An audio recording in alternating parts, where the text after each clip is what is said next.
Bismillahirrahmanirrahim. Assalamualaikum warahmatullahi wabarakatuh. Innal hamdalillah nahmaduhu wa nasta'inuhu wa nastaghfiruh wa na'udzu billahi min sururi anfusina. May yahdihillahu fala mudhillalah wa may yudlilhu fala hadiyalah. Allahumma shalli wa sallim wa barik wa karim ala sayyidina Muhammadin wa ala alihi wa ashabihi wa azwajihi wa zurriyyatihi wa man tabi'ahum bi ihsanin ila yaumiddin. Qala rabbi israh li sadri wa yassir li amri wahlul 'uqdatam min lisani yafqahu qawli, amma ba'd. Jamaah yang dimuliakan oleh Allah Subhanahu wa taala. Terkadang ketika menjelang masuknya datang bulan suci Ramadan, kita sebagai orang yang awam merasa kebingungan. Kapankah datang bulan suci Ramadan? Karena kita harus menunggu daripada keputusan orang-orang pusat di dalam pengumuman bulan suci Ramadan.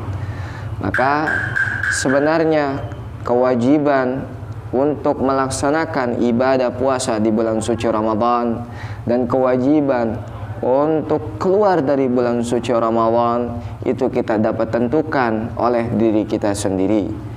Di mana ketika kita ingin menentukan kapan datangnya dan kapan keluarnya masuknya bulan suci Ramadan, maka itu ada dua kemungkinan. Yang pertama yaitu kewajiban untuk melaksanakan ibadah puasa dan kewajiban untuk keluar daripada ibadah puasa dengan cara yang umum. Yang kedua yaitu kewajiban untuk melaksanakan ibadah puasa atau kewajiban untuk keluar daripada bulan suci Ramadan dengan cara yang khusus. Adapun yang dimaksud dengan cara yang umum yaitu wajib bagi warga yang tinggal di suatu daerah yang apabila di daerah tersebut telah melaksanakan atau telah mendapatkan perintah untuk melaksanakan puasa di bulan suci Ramadan, dan wajib juga bagi seluruh warga yang tinggal di suatu daerah yang dekat dengan daerah yang telah mendapatkan kewajiban untuk melaksanakan ibadah puasa di bulan suci Ramadan, minimal kedua daerah tersebut sama di dalam matla'il fajr wa tulu'is syams, yaitu di dalam terbitnya matahari dan keluarnya matahari atau tenggelamnya matahari.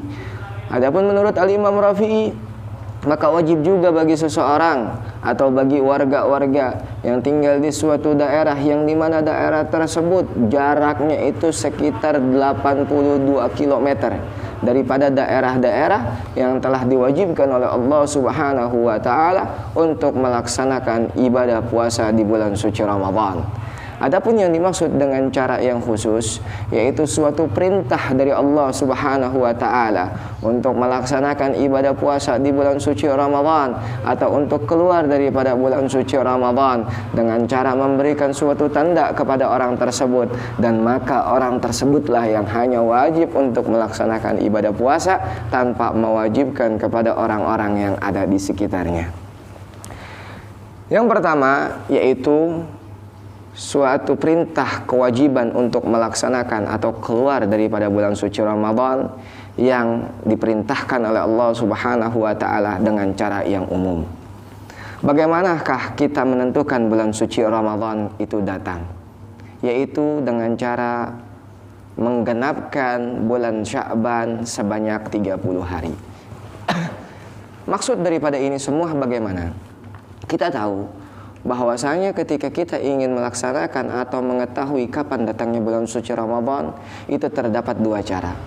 Yang pertama yaitu dengan cara hisab atau perhitungan matematika, yang dimana ada rumus-rumus tertentu, yang dimana ada ketentuan-ketentuan tertentu yang wajib kita hitung dengan rumus-rumus tersebut sehingga kita tahu kapan masuknya datang bulan suci Ramadan.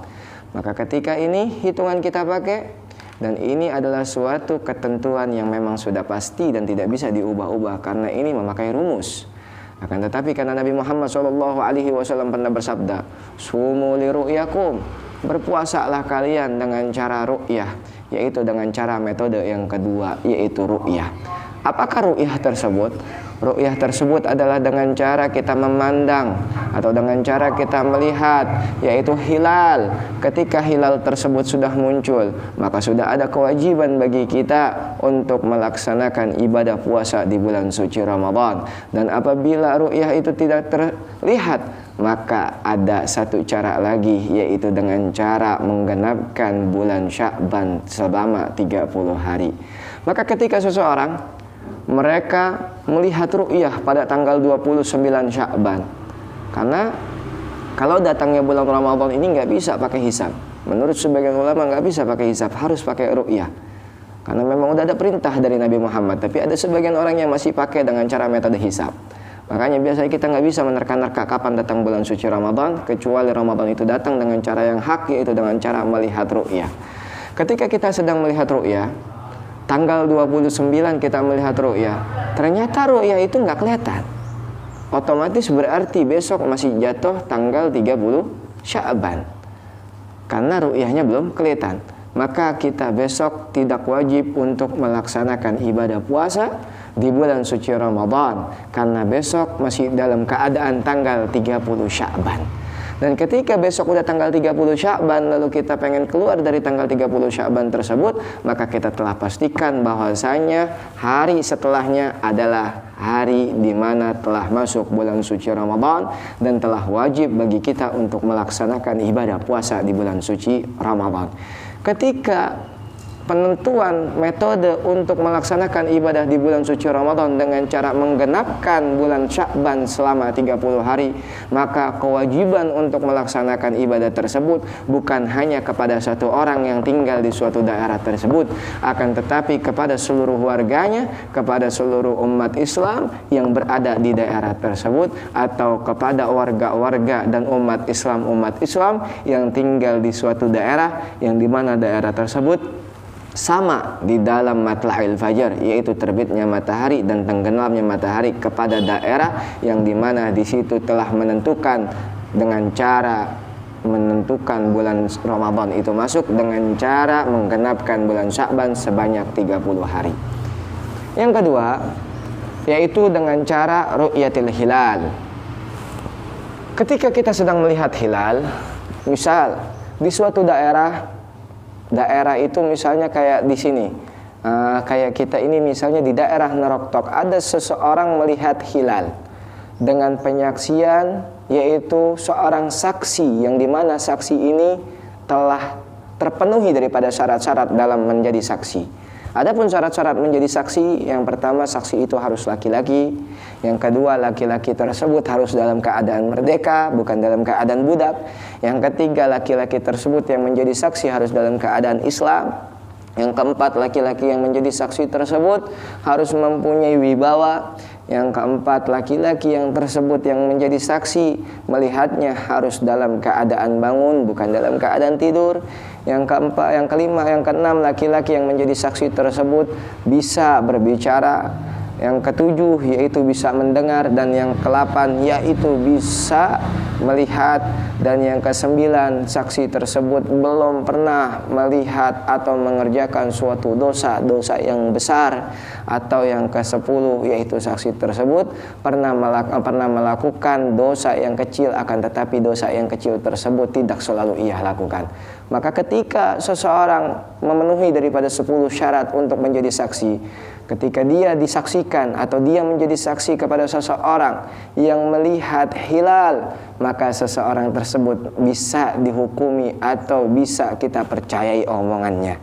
Maka ketika suatu daerah, yaitu misal di daerah Neroktok ini, ada seseorang yang dia melihat hilal pada tanggal 29 bulan Sya'ban, lalu dia juga disaksikan oleh seseorang yang dimana seseorang tersebut telah memenuhi daripada syarat-syarat saksi yang 10 tadi yang telah kita sebutkan, maka bagi daerah yang tersebut, yaitu daerah Neroktok, wajib umat Islamnya untuk melaksanakan ibadah puasa di bulan suci Ramadan, dengan satu catatan, yaitu orang tadi telah melihat hilal dan telah disaksikan oleh orang yang memang dia telah memenuhi syarat untuk menjadi saksi.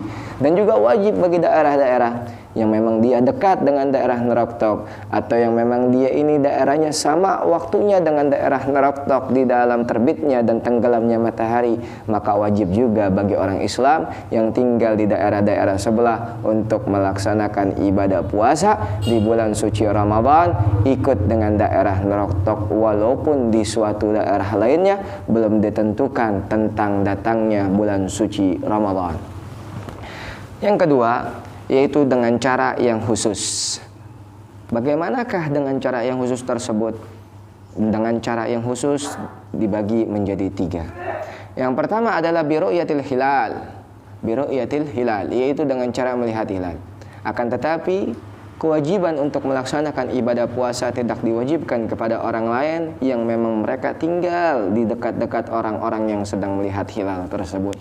Kapankah seseorang yang melihat hilal, akan tetapi hanya dia saja yang mendapatkan kewajiban untuk melaksanakan ibadah puasa tanpa mempengaruhi daripada orang-orang yang tinggal di sekitarnya?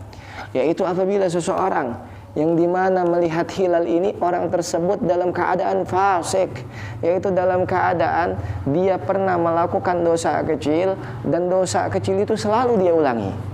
Tidak pernah ada kata taubat kepada Allah Subhanahu wa ta'ala, dan tidak pernah ada kata menyesal telah melakukan dosa kecil tersebut.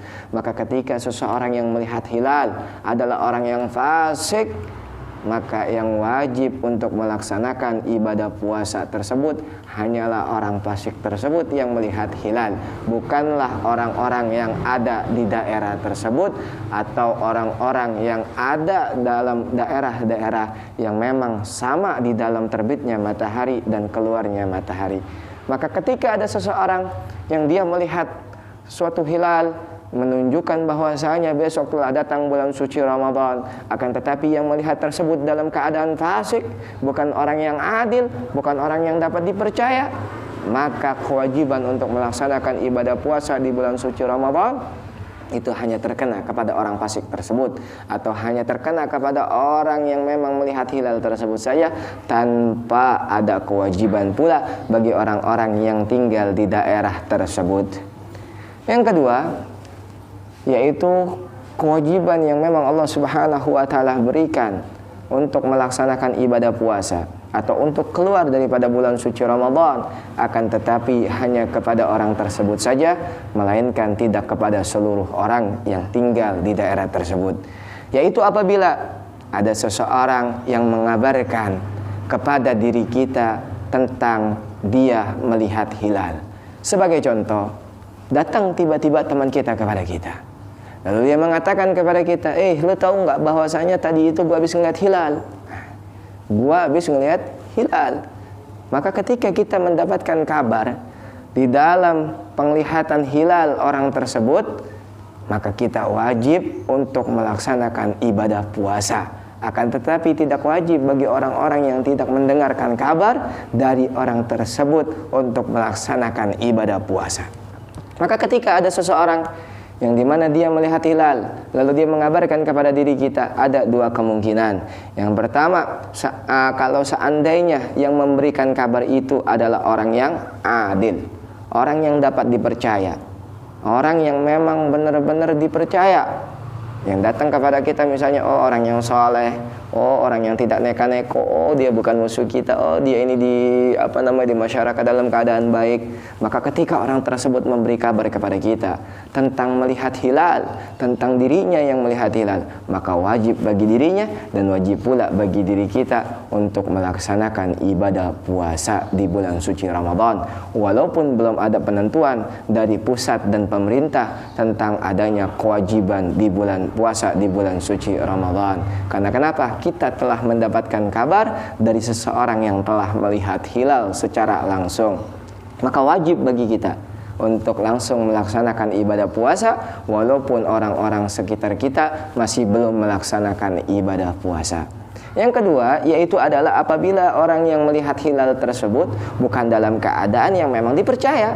Dalam artian ini orang suka bohong, ini orang misalnya nggak dipercaya, sering janji palsu segala macam. Intinya ini orang udah jelek di masyarakat. Maka ketika ada orang yang seperti ini, dia mengabarkan kepada kita, dia memberitahu kepada kita bahwasanya dia ini melihat hilal, maka kita bukan diwajibkan untuk melaksanakan ibadah puasa. Akan tetapi kita lihat, kalau seandainya ini orang kayaknya emang dia ini nggak dipercaya, akan tetapi kok kelihatannya kalau sekarang nih orang ini bisa dipercaya. Kalau kita punya berpikiran seperti itu, maka kita wajib melaksanakan ibadah puasa. Akan tetapi kalau seandainya di dalam hati kita, masa sih lu ngeliat hilal, kan lu orangnya suka bohong. Masa sih lu ngeliat hilal, lu kan orangnya begini, lu kan orangnya begitu, lu aja sering melihat. Wah, kita ngomong seperti itu, kita nggak ada keyakinan di dalam diri kita bahwasanya dia benar-benar melihat hilal, maka tidak wajib bagi diri kita untuk melaksanakan ibadah puasa walaupun kita telah mendapatkan kabar bahwasanya orang tersebut telah melihat hilal. Yang ketiga, yaitu dengan cara berprasangka. Ya kan? Misal kayak kita ini tinggal di suatu daerah yang memang di daerah tersebut kita nggak punya siapa-siapa, atau kita ini lagi ada di suatu hutan yang dimana kita tinggal sendirian, kita nggak punya keluarga, kita nggak punya teman, kita nggak bawa elektronika untuk memberikan kabar apakah udah masuk bulan suci Ramadan, kita nggak mendapatkan informasi segala macam. Maka bagaimana ketika seseorang berada di dalam hutan, ketika mereka berada di dalam suatu tempat yang memang di tempat tersebut tidak memungkinkan suatu informasi datang kepada dirinya, maka dia boleh berijtihad dengan cara dia menghitung-hitung. Oh, kemarin gua keluar tanggal 15 Ramadan. Kalau nggak salah sekarang tanggal 30 Sya'ban, maka besok udah datang bulan suci Ramadan. Nah, misalnya kayak gitu. Oh iya, kemarin gua waktu berangkat dari rumah itu tanggal 15 Sya'ban. Nah, gua ini udah di hutan ini selama 15 hari. Berarti ini hari terakhir di bulan Sya'ban dan besok udah datang waktu bulan suci Ramadan. Atau dia berijtihad dengan cara masing-masing. Ijtihadnya melihat, oh kayaknya nih kalau udah matahari begini ini udah masuk bulan suci Ramadan. Oh kayaknya ini kalau udah angin-angin begini udah masuk bulan suci Ramadan. Nah, maka ketika seseorang yang mereka tinggal di suatu daerah atau mereka tinggal di suatu tempat yang dimana tempat tersebut tidak mendapatkan suatu informasi apapun tentang adanya bulan suci Ramadan, dalam artian dia tidak bisa untuk memastikan kapan datangnya bulan suci Ramadan, dia boleh menggunakan perasaan dan prasangkanya kapan itu masuk bulan suci Ramadan, dan prasangkanya tersebut hanya wajib bagi dirinya untuk melaksanakan ibadah puasa di bulan suci Ramadan. Ketika orang tersebut telah berprasangka bahwasanya sekarang telah masuk bulan suci Ramadan dengan cara ijtihad, atau dia memang benar-benar tidak ada suatu informasi yang datang kepada dirinya tentang datangnya bulan suci Ramadan, maka wajib bagi dirinya untuk melaksanakan ibadah puasa di bulan suci Ramadan, walaupun seandainya ketika itu dia melaksanakan ibadah tersebut orang-orang yang ada di daerah-daerah tertentu belum melaksanakan ibadah puasa di bulan suci Ramadan. Itulah cara-cara orang-orang untuk menentukan ibadah puasa di bulan suci Ramadan. Sekarang ada permasalahan. Bagaimana kalau seandainya ada seseorang telah melaksanakan ibadah puasa sebanyak 30 hari. Sebanyak 30 hari. Karena kenapa? Dia mengikuti orang-orang yang mengabarkan dirinya bahwasanya dirinya telah melihat hilal. Sebagai contoh, ada seseorang yang datang kepada saya dan orang tersebut saya dapat percayai. Terus orang tersebut mengatakan kepada diri saya bahwasanya dia melihat hilal. Maka akhirnya saya puasa. Ketika saya melaksanakan puasa, ternyata orang-orang yang di sekitar saya belum melaksanakan ibadah puasa. Pas saya hitung-hitung, ternyata saya udah melaksanakan ibadah puasa selama 30 hari. Maka berarti dalam artian besok telah datang tanggal 1 Syawal. Maka bagaimana perilaku saya? Apakah saya harus lebaran duluan karena saya puasanya duluan? Apakah saya harus nunggu orang-orang yang dari pusat atau orang-orang yang di sekitar situ? Bahwasanya kita nunggu mereka untuk melaksanakan ibadah lebaran. Maka di sini menurut Al-Imam Romli diperbolehkan bagi seseorang yang telah melaksanakan ibadah puasa duluan dikarenakan mendapatkan suatu kabar atau ada suatu ketentuan yang memang dari suatu kelompok bahwasanya kelompok tersebut telah melihat hilal, ya kan, sehingga dia puasa duluan, tidak bareng dengan orang-orang yang mengikuti pemerintah. Maksudnya dalam artian menunggu daripada pengumuman pemerintah. Maka ketika dia telah genap puasa selama 30 hari lamanya, walaupun orang-orang yang lain belum melaksanakan atau belum keluar dari bulan suci Ramadan, menurut Imam Romli, dia boleh untuk tidak berpuasa atau lebaran duluan. Akan tetapi menurut Imam Ibnu Hajar tidak boleh. Dia wajib masih tetap untuk melaksanakan ibadah puasa kalau seandainya orang-orang di sekitarnya masih melaksanakan ibadah puasa. Karena kenapa? Karena orang tersebut atau kelompok tersebut tidak bisa dianggap ketentuannya dalam melaksanakan ibadah puasa menurut syariat. Kecuali kalau seandainya yang dulu mengabarkan dia itu adalah orang yang adil, adalah orang yang dapat dipercaya, adalah orang yang memang benar-benar dia ini dalam keadaan dipercaya oleh orang-orang tersebut, bukan dalam keadaan fasik. Ketika ada seseorang yang mengabarkan dirinya untuk melaksanakan ibadah puasa karena dia telah melihat hilal, akhirnya mereka puasa, maka ketika genap 30 hari mereka melaksanakan ibadah puasa, mereka boleh untuk keluar dari bulan suci Ramadan atau melaksanakan ibadah Syawal atau kalau kata kita lebaran, walaupun orang-orang di sekitar tersebut belum melaksanakan lebaran. Lalu yang kedua, bagaimana kalau seandainya ada seseorang ini misalnya mereka pulang kampung, misalnya mereka pulang kampung di akhir Sya'ban, ya kan? Kayak kita nih misal, kita pulang kampung di akhir Sya'ban, di daerah kita ini berarti belum puasa, masih tanggal 30 Sya'ban. Kita pulang kampung. Ketika kita pulang kampung, ternyata sampai di kampung kita atau kita keluar negeri, ternyata di negeri orang lain tersebut atau suatu tujuan yang kita tuju tersebut, orang-orang di sana sudah melaksanakan ibadah puasa. Lalu bagaimana sifat kita?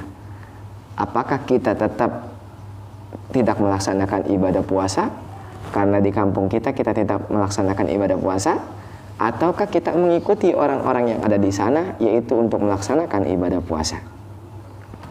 Maka di sini dikatakan, kalau seandainya kita menemui orang-orang di kampung tujuan kita tersebut dalam keadaan berpuasa, maka wajib hukumnya bagi kita untuk melaksanakan ibadah puasa. Walaupun sebenarnya tadi di kampung kita belum melaksanakan ibadah puasa.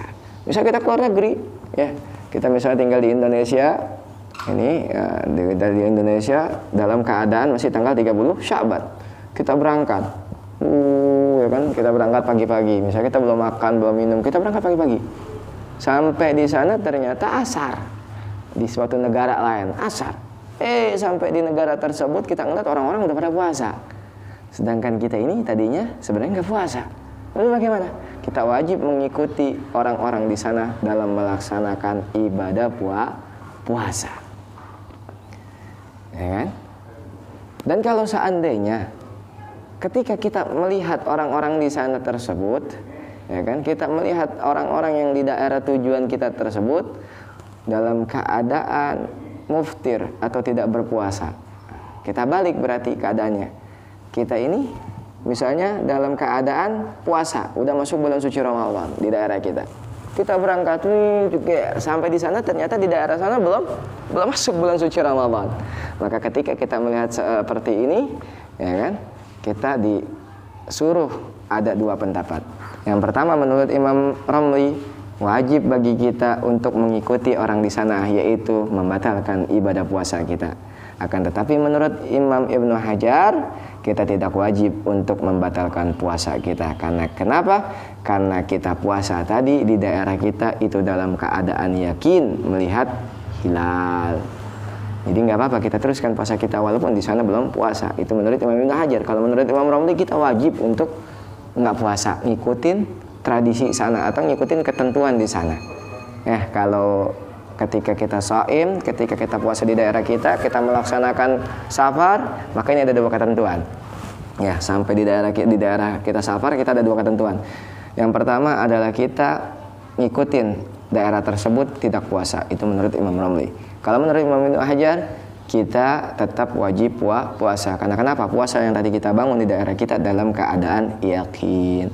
Kalau tadi dalam ketentuannya dibalik, misalnya di sini kita nggak puasa, sampai di daerah sana ternyata dalam keadaan mengadakan puasa, maka kita nggak ada perbedaan, yaitu kita wajib mengikuti daerah tersebut untuk melaksanakan ibadah puasa.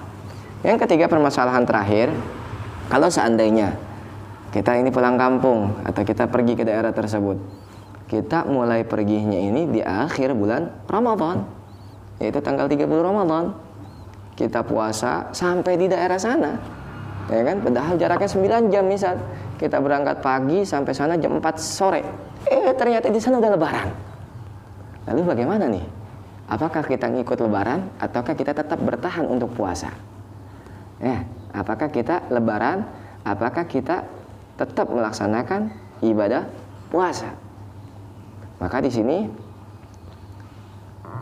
dikatakan di dalam dua ketentuan tersebut, yaitu misal kita ini di sini safar, ya kan, dalam keadaan ibadah puasa, ternyata sampai sana orang-orang udah dalam keadaan buka atau dalam keadaan lebaran, atau dibalik, misalnya kita di sini dalam keadaan lebaran, ternyata pas kita sampai sana orang-orang masih dalam keadaan puasa. Maka bagaimana hukumnya? Di dalam dua keadaan ini kita wajib mengikuti apa-apa yang kita temui di daerah tersebut. Seandainya di sini kita dalam keadaan puasa, lalu kita sampai di suatu daerah tersebut atau di suatu negara tersebut, ternyata di negara tersebut telah melaksanakan lebaran, maka wajib bagi diri kita untuk melaksanakan lebaran. Dan begitu pun sebaliknya, seandainya di sini kita udah lebaran, ternyata kita pulang kampung di suatu negeri yang dimana perjalanannya nggak sampai 1 hari, ternyata di daerah sana masih puasa, maka wajib juga bagi diri kita untuk melaksanakan ibadah puasa. Dan itulah ketentuan-ketentuan yang telah diatur oleh syariat dan diatur oleh ulama-ulama salafuna saleh. Semoga bermanfaat khususnya bagi diri Al-Faqir dan umumnya bagi kita semua, dan insya Allah kita akan bertemu di lain waktu. Kurang lebihnya Al-Faqir mohon maaf atas segala khilaf. Wabillahi taufiq wal hidayah wa ridha wal inayah. Wassalamualaikum warahmatullahi wabarakatuh.